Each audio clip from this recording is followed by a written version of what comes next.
So,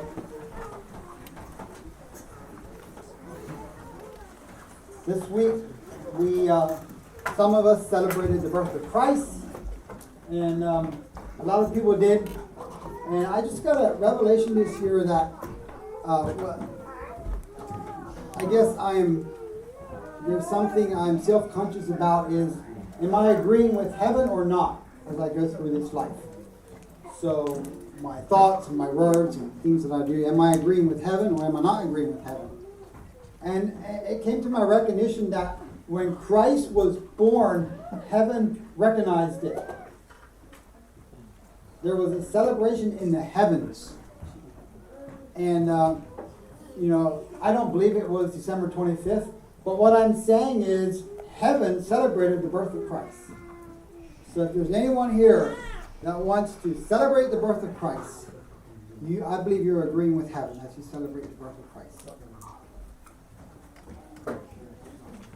Another thing over this, when Christmas, in this, our culture, our people, our family, they all pause in their work and they recognize the birth of Christ. And it's a very familiar story. And sometimes you get a little different flavor of the story just because you read it again and God shows you something more. And this year I was touched by the fact about how people cooperated with God. To me, that is absolutely amazing.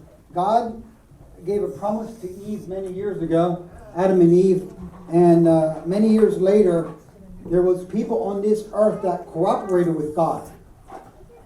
He needed the people to cooperate with him to actually bring this promise onto the earth.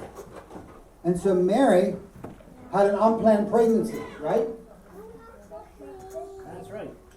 Well, I guess she got a warning at least. She agreed to it.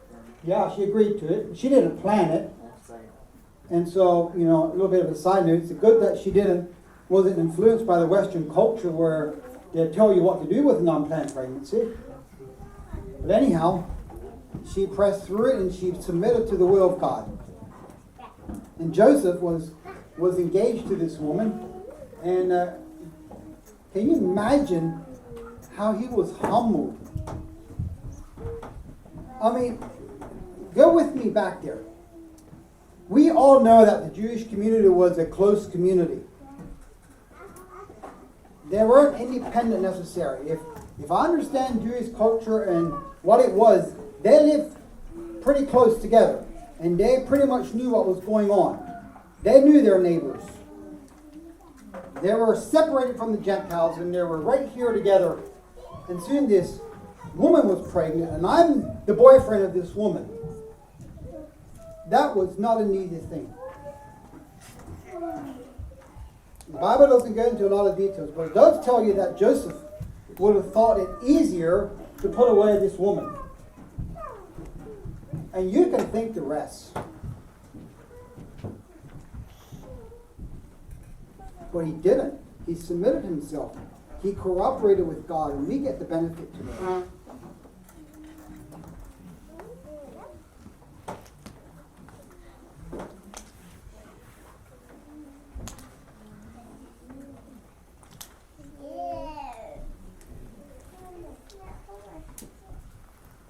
The title of my message came from Brother Jaden as we were leaving a Tuesday morning prayer meeting. We get the benefit of riding together. And he said, we started talking about dominion theology. Is that dominion in the Bible or dominion from the living system?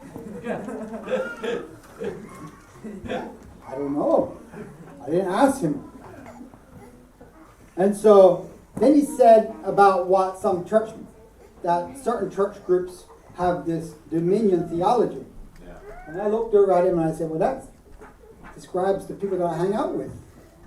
Or some of them. Or that kind of, I kind of Doesn't that sound like the people that live in paradise and intercourse and Ephrata? And so we got this big smile, and we're discussing about this. But it got my attention, dominion theology. And so,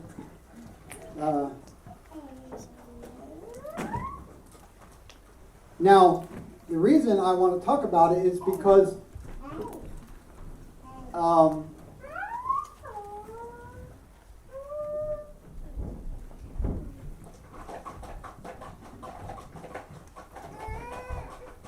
it gets done wrong so many times. But it is all over the Bible. It's in the Old Testament and it's in the New Testament.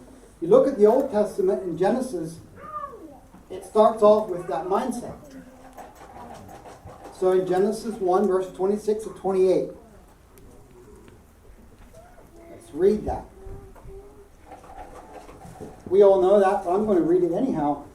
And God said, let us make man in our own image, after our likeness, and let them have dominion over the fish of the sea, and over the fowl of the air, and over the cattle, and over all the earth, and over every creeping thing that creepeth upon the earth.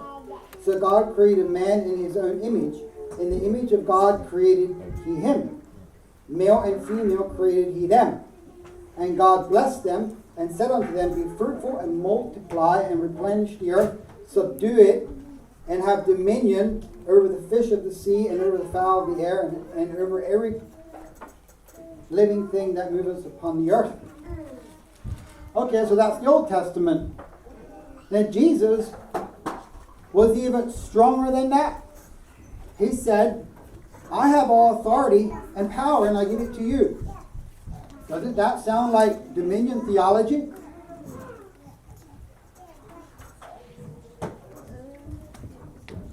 And so why is it, now I know dominion theology, a lot of the things that are a debated subject in the churches outside of our churches or the Anabaptist churches, we don't find much out about. But I believe this is one of them. It's a much debated subject, and like some people say, yes, that's for us, and other people say, no, that's wrong.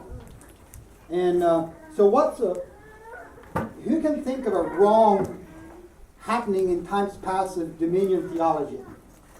Go ahead. The Holy Crusade War. Yeah. Holy Crusade. When Constantine baptized his whole army by marching them through the river and painted a cross on their shield. And they created this crusade. They went on this crusade. And you know who they killed? Muslim? Yeah. They entered Turkey. They slaughtered. The Muslims were poor people, and they weren't advanced. The Arabs and the Turks, yeah. Isn't that two different happenings? Yeah, that's true. Yeah. Crusade was in like 1000. Was it? Okay, I'm sorry. So the Crusades were then in the beginning of the medieval era. Yeah. So there you had dominion theology. And it was not authorized by God. It was not what Jesus started. It was not what Jesus said to do. How about another example that we all know of? Nazi Germany? Yeah. Yep. How about a little closer home? I didn't hear that. Munster? Munster. Oh, Munster, yeah. So that was another dominion theology that went wrong. Spalding. Spalding. So let's talk about the right. Dominion theology. That's a beautiful mindset. We need that mindset. But how is it supposed to look? So, on our way home, Jade and I were talking about this, and the Apostle Peter, the early church, if you go back, I believe the three men in the fiery furnace, I believe that was programmed in their mind, dominion theology. We're not moving. This is who we are. Our God is bigger than that.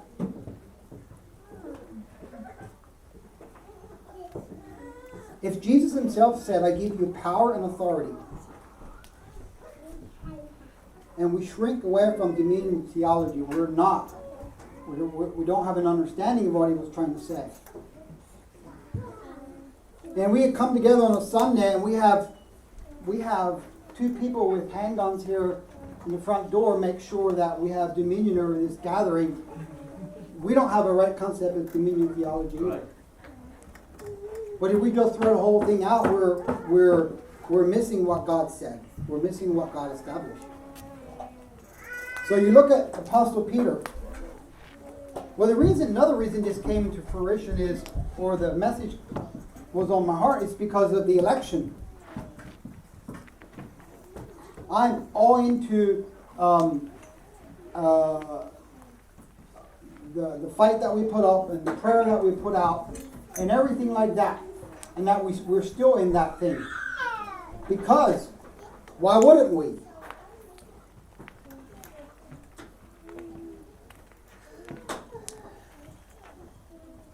However, the work of the church will continue regardless of the blessings of having or not having a godly president. If we think in our minds that we're done, if that doesn't unfold the way it should, we don't have a proper concept of dominion theology.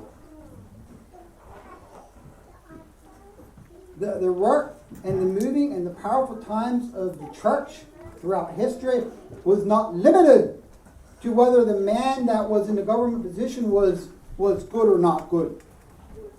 Now, I'm not saying I wish for a bad president. I'm not saying I authorize the left or that evil thing that's out there. I'm not saying that.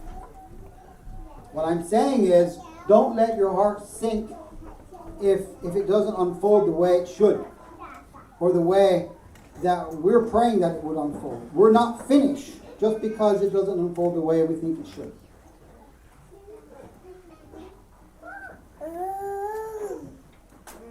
In the daily paper back in the 1998, I think it was 1998, there was a cartoon, and it was a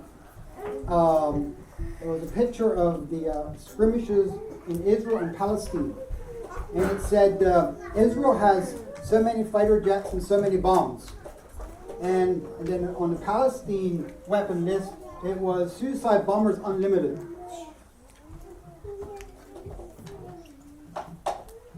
And why am I saying that this morning? Muslims think dominion theology. Yeah. And they stole the idea from the church. And because they stole it, the church became afraid of it. Yeah. They seem to have an endless supply of followers who will give their lives for the cause of Islam. They're determined to take the whole world. They have a very strong dominion theology.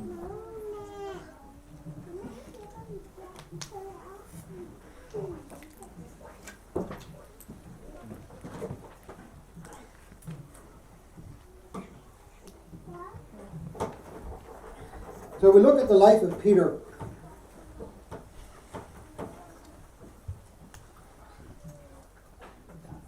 And we look at what happened in Acts. We can see that regardless whether they had the full blessing of the government, established government or not, the work continued. God's will continued to go forth. It wasn't stopped by a man. And so you look at Peter's life. Peter heard the words of Jesus Christ. Peter heard Jesus say, "Blessed are the poor in spirit," on the mount, on the Sermon on the Mount. He heard that. Peter was on fire. He was ready. He was rearing to go. And he told Jesus Christ that he will give his life for him. He actually will, he said. What did Jesus say? He said, you're going to deny me. But that statement that Peter made was actually true. Do you realize that? I want everyone in this room to realize the statement he made was true. So he told Jesus, I will give my life for you. I will die for you. And in a very short time, within 24 hours, he took the opportunity and he did. He stepped out to do just that. He was single-handed. He had a sword, and there was a mob of people coming towards him. They had staves, they had soldiers, they had spears, they had weapons. I don't know how big the mob was, but he was single-handed. He committed to protect Christ. He committed to give his life for Christ. And he went towards that mob and took a swing. In the natural, 30 seconds later, would have been over for Peter.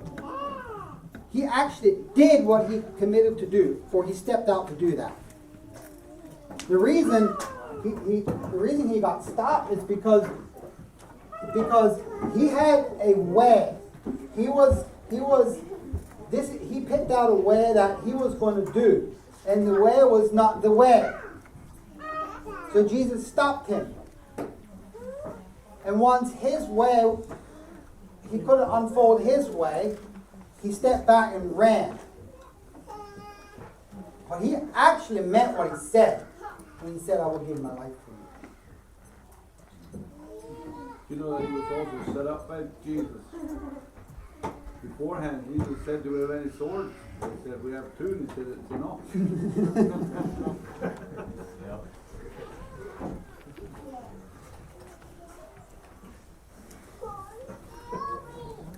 So then, the life of Peter, I'm going to use his life, we'll continue in Peter's life. And so, I think he felt like a failure. He went, I think it was pretty miserable for a while, a couple weeks or a week, whatever the time frame was. But he didn't stop there. He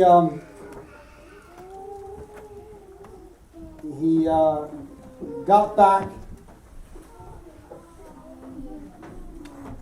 I don't know what word you want to use, but he went beyond where he failed. He left that, made that right in whatever way he did. And so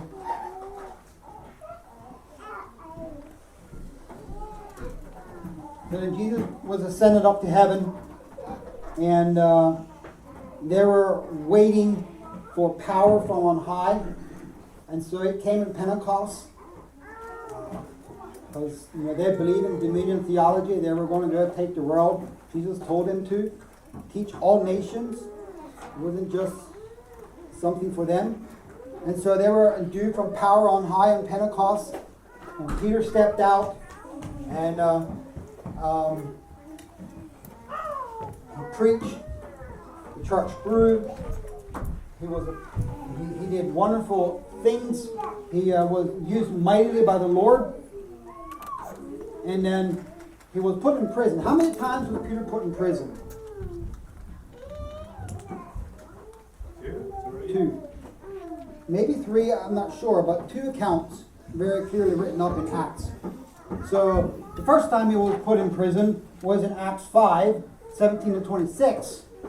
And it doesn't give a lot of details there. It just says that they beat him and put him in prison, and the angel came and set him free, and they were back out in the marketplace preaching when everyone stood up the next morning. And so I believe that they believed the dominion theology, because even the government, even things in the natural can't stop us. What they believed in was over natural. It was over the natural establishment of power, over the natural establishment of a prison cell. It was over the natural establishment of a soldier being changed to a soldier. And so life continued, and he was put in prison again in Acts 12, verse 5. And there's a nice, it's recorded in detail. And so again, the angel came, let him out of prison. And this is, you just put yourself in those shoes. That would be awesome to be displayed like that. But I believe the key of Peter's strength, and because he could be used by God, is he was okay either way. It wasn't like, okay, Lord, I'm going to preach. If I go to prison, you're getting me out. That's the conditions I'm preaching. I don't believe it was that at all. And then, the Bible doesn't share it, but Peter, then according to history, gave his life for the cause of Christ. And that was not a defeat.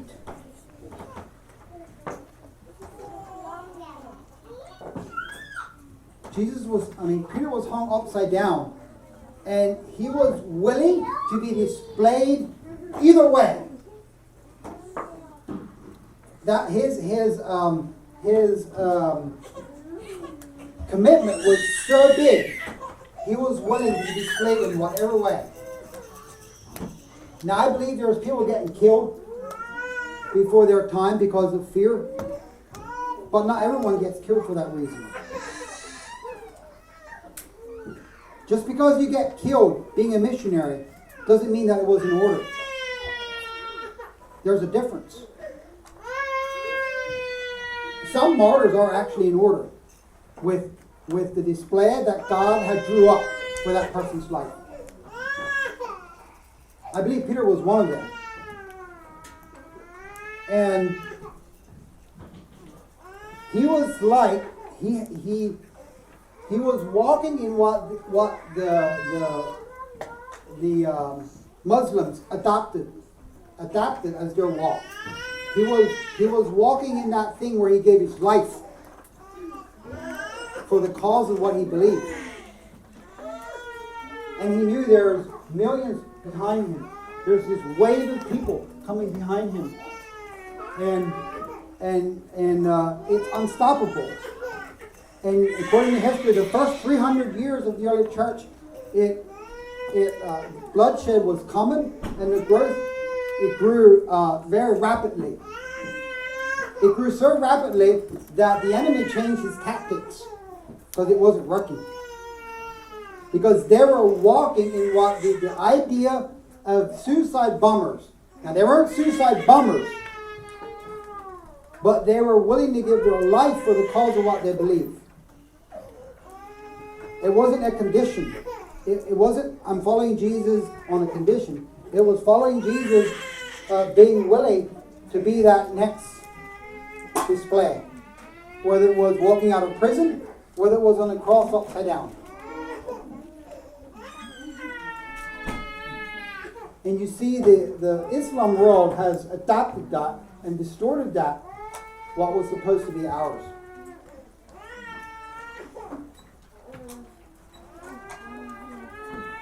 After 300 years, about 350 years of the church growing rapidly, the Christians were faced with a different attack from the enemy, and that's where Constantine was very intentional about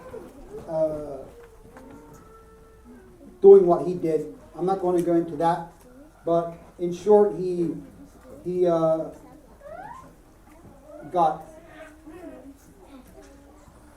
created this. He used the word Christianity for something that wasn't Christianity, and it's. I don't want to go there, but it did. It was an attack on the Christians. It was an attack, and it hurt the church. It confused. It wasn't as easy to determine what was right and wrong with that attack.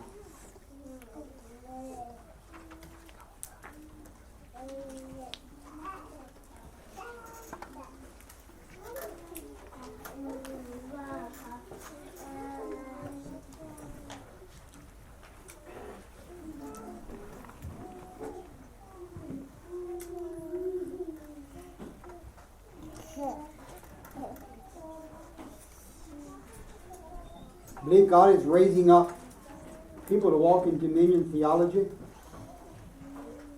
And I believe it's hard for him to actually find a people group to do that.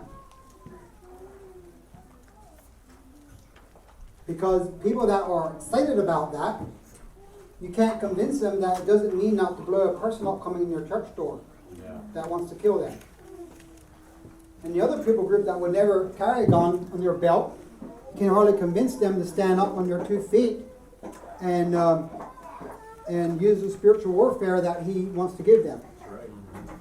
Yeah. So you look at the different people groups, and you look at what God wants to do, and you see it's almost a hard thing for that to unfold.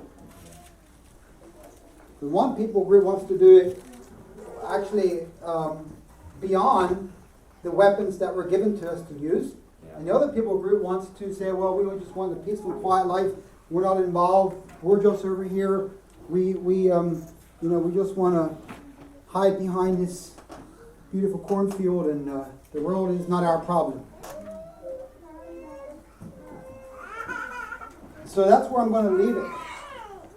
I believe we're supposed to understand what God's definition is of dominion theology and actually walk in it.